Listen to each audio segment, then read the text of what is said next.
My wife demanded, "Sell that old, ugly plane right now to fund my business, or else I'm calling my lawyer." I quietly replied that the plane was already sold. I revealed that I had traded the plane, a priceless piece of engineering, for a controlling stake in her father's failing corporation. Her lawyer could now talk to me, her new boss. I, Marcus, age 48, male, had been with Vivian, age 40, for 7 years. I worked a public, low-glamour job as a senior aeronautical engineer for a small, specialized firm near Miami, Florida. My visible salary was a stable $180,000 per year. I specialized in proprietary, complex composite material stress testing. My great passion was restoring vintage aircraft. My most valuable asset was a rare, restored Grumman F-14 Tomcat fuselage, a complete, non-flying piece of history. I kept it in a hangar I leased near the coast. Vivian worked as a corporate events director for major Miami clientele. Her income was commission-based and entirely image-driven, averaging $120,000 annually. Our combined visible income of $300,000 was heavily allocated to maintaining Vivian's outward status. We lived in a modern penthouse condo in Brickell, valued at $2,200,000, which I inherited from my father. I drove an older, practical Chevy Suburban SUV. Vivian insisted on leasing a powerful Maserati Levante SUV to maintain her client image. We frequently dined at exclusive, high-visibility restaurants for her required networking. Our social life was dominated by her relentless pursuit of wealthy clients and her desire for me to be less boring. Her father, Mr. Thorne, owned a struggling defense logistics company that I quietly consulted for. In late February, a monumental career opportunity arrived that I had strategically planned. I was offered the executive position of Chief Strategic Asset Director for a major international fund. The elite role was based in Zurich, Switzerland. The package was precisely the step into high finance I needed. It included a base salary of $600,000. Additionally, they offered a substantial $150,000 annual housing stipend. The total annual cash compensation was a verifiable $750,000. I waited until we were reviewing the excessive renovation costs Vivian planned for the condo before presenting the opportunity. I laid the contract summary on the glass table. "This job is the absolute peak of my logistics field," I stated calmly. "It moves us to Zurich with nearly triple the visible income," I explained, citing the massive figures. Vivian did not even touch the document.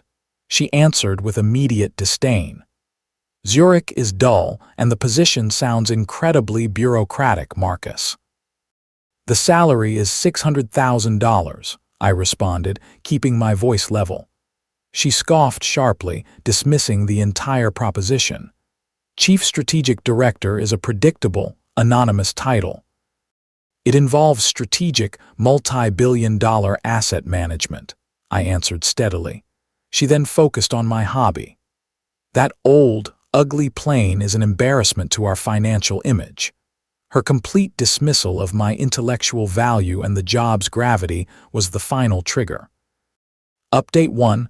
I quietly accepted the Chief Strategic Asset Director position the next morning. My start date was set for the 1st of June, allowing 3 months for transition and legal finalization. I began preparing for the move without involving Vivian in any specifics. Vivian continued her pattern of repeating dismissive comments publicly.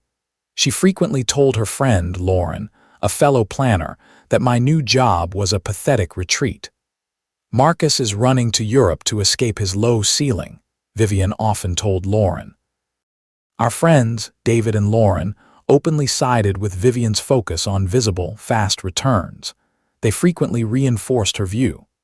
"Why trade Miami's sun for cold Swiss paperwork, Marcus?" David asked me once. "Professional security requires strategic positioning," I replied factually. I initiated decisive steps to formalize the separation. I established a new banking relationship in Zurich, transferring the bulk of my liquid personal assets. I quietly secured a high-end flat in Zurich's Seefeld district. Crucially, I maintained close, confidential communication with Dr. Lena Voss, the Chief Financial Officer, CFO, of the fund I was joining. I directed Lena to initiate the strategic purchase of a controlling stake in Mr. Thorne's defense logistics firm, which was failing due to poor management and massive, undisclosed debt. I used my offshore asset trust to facilitate the multi-million-dollar acquisition. The final, most crucial step was arranging the sale of my Tomcat fuselage, my old, ugly plane, to a historical aviation museum for $2.5 million cash. Update 2, the confrontation arrived abruptly in late May, just before my departure. I had finalized the acquisition of Thorne Logistics through Lena. I waited until Vivian was packing, loudly demanding the condo be put in her name. "I am moving to Zurich in 2 days," I stated simply. "The divorce filing is also complete." Vivian's face hardened instantly. "You cannot move and ruin my social standing with this filing." "The relocation and the legal filing are both executed," I confirmed. "The situation is final." She launched into a furious confrontation, demanding I surrender the condo and cancel the job. She claimed I was betraying her future. "This is an absolute betrayal of my time," she insisted loudly. "You consistently mocked my stability and intellect," I countered calmly. She then delivered the final, predictable ultimatum, focused on my final asset. My wife demanded, "Sell that old, ugly plane right now to fund my business, or else I'm calling my lawyer." I quietly replied that the plane was already sold.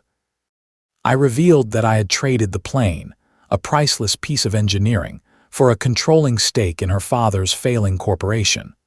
Her lawyer could now talk to me, her new boss. Update 3, the fallout over the next several weeks was precisely as brutal as intended. Vivian's demand was met with the catastrophic reality that I had purchased her father's entire company, effectively making me his superior. The divorce immediately became a complicated internal corporate matter. Vivian immediately cycled through intense anger and disbelief. She sent me frantic, unintelligible messages demanding an explanation for the asset sale. "You used your inheritance to buy his debt," she accused me loudly in a text. "The asset was acquired legally using my premarital funds," I replied factually. She was forced to confront the separation and the massive financial damage to her father's reputation. She refused to acknowledge the reality, trapped in denial. Moving day was quiet and efficient. Vivian was absent, having flown to New York to consult a lawyer. I remained calm and analytically detached through the rapid process. My focus was entirely on the high-level transition to Zurich. My emotional state was stable and entirely focused on my new responsibilities. My first detailed view of my new life in Zurich, Switzerland, was one of immense efficiency and strategic calm. The city was pristine. My new office, overlooking the lake, felt significant. My flat in Seefeld was modern and secure. The work as Director of Strategic Asset Management was complex, demanding, and intellectually stimulating. The quiet vindication of turning the asset she despised into the ultimate leverage was immense. Update 4, I was quickly thriving professionally in the new environment. The role required decisive leadership and analytical precision in global investment strategy. My team was highly supportive and respected my ethics. Socially, I embraced the city's stability and intellectual rigor. I began training at a high-end, exclusive gym near my office. I met new colleagues and neighbors at local festivals. My relationship with Dr. Lena Voss, the CFO, deepened, built on mutual respect for verifiable success. Financially, the change was dramatic. The $750,000 package was only the start. My personal wealth was secure. I purchased a high-end, all-electric Porsche Taycan sedan for my travel. My lifestyle improvement was controlled, focused entirely on investment and stability. In October, I achieved my first major milestone, successfully leading a critical asset merger. This earned me a substantial mid-year performance bonus of $100,000. The insult about the old, ugly plane was now a bizarre memory, replaced by the strategic acquisition it funded. Around this time, the first hesitant tendrils of Vivian's network began reaching out. David, the friend who had mocked my move, sent me a tentative LinkedIn message. "Hey Marcus, is that executive job real?" his message read. "The work is complex and financially rewarding," I replied politely. Lauren, his wife, reached out to Lena, confused. Lena politely confirmed my new status and her partnership with me. The lie that I was always a low-paid consultant was entirely exposed. Update 5. In December, I decided to make my career success completely public and undeniable. I posted a detailed update on LinkedIn describing the successful acquisition and my role. I included a professional photo of myself in the Zurich office. The post was factual and professional, detailing my title, Executive Director of Global Strategic Assets. Vivian quickly learned the full truth about my wealth and status. She had minimized and mocked the job offer for months. She now saw undeniable proof of a private fortune and the highest executive title. Within hours of the post, Vivian sent me a flood of pleading messages, alternating between demanding explanations and emotional accusations. "You knew the entire time that you were rich," she claimed furiously. "My salary was correct for my consulting role," I responded with factual clarity. "You should have shared your full inheritance," she argued illogically.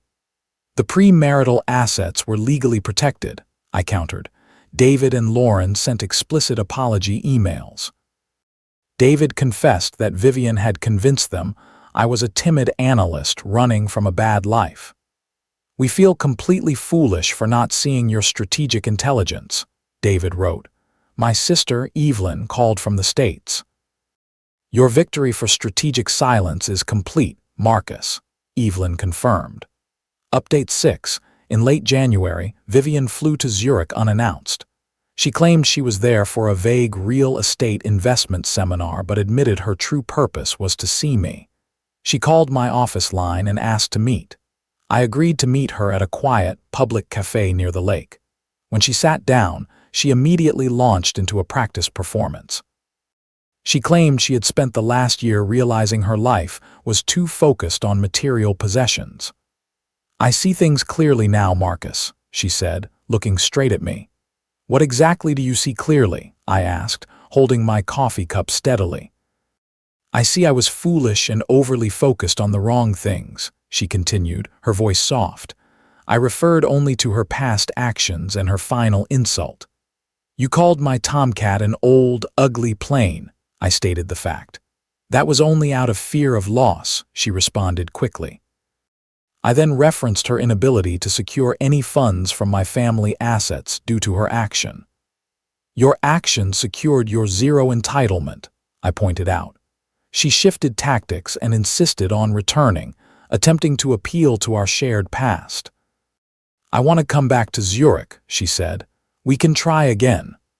I declined calmly, explaining that the separation was permanent and the ethical breach was too great.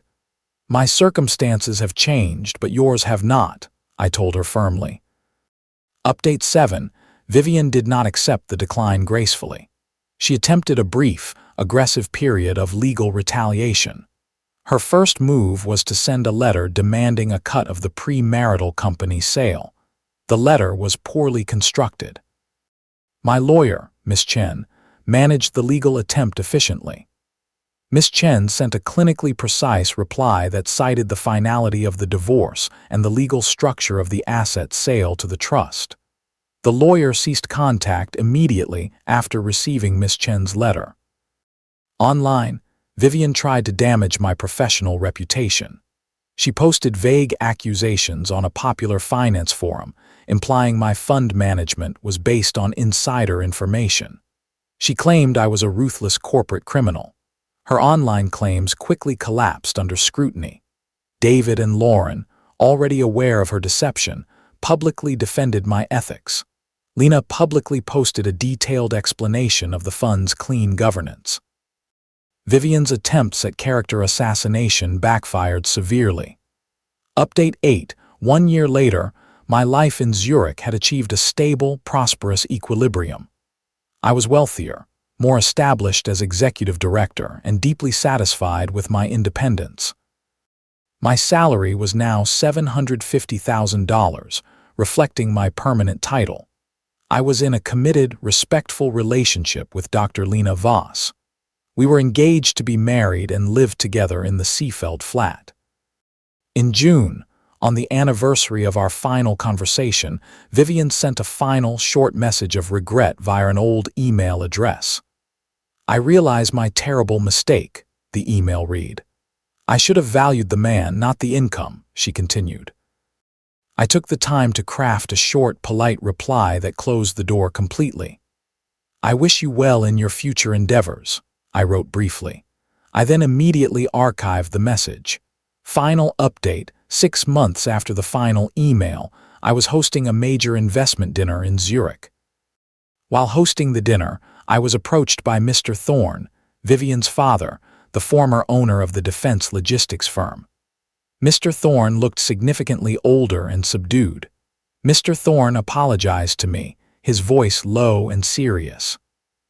"Marcus, I need to apologize for my daughter's deep-seated materialism." He admitted his own mistake in fostering a culture of superficiality and visible success. He confessed that he had privately believed my low-profile job meant I lacked true ambition. "I wrongly taught her that external wealth was the only metric," Mr. Thorne stated. He then reflected on the final point of contention, the old, ugly plane. He referenced the sale, noting, "She mocked the tomcat, and you used the tomcat to destroy my company." That was the perfect strategic move. I accepted his apology with a calm understanding. I acknowledged that his admission was significant. I explained that my actions were based on defending my financial stability from predictable financial manipulation. My reflection on the entire process yielded a direct life lesson. The most absolute security is achieved by turning the instrument of betrayal into the engine of your success. I secured peace by calmly selling the plane to gain the controlling stake in his firm. The quiet, logical closure came from knowing my methodical revenge had secured both my professional future and an infinitely superior partner.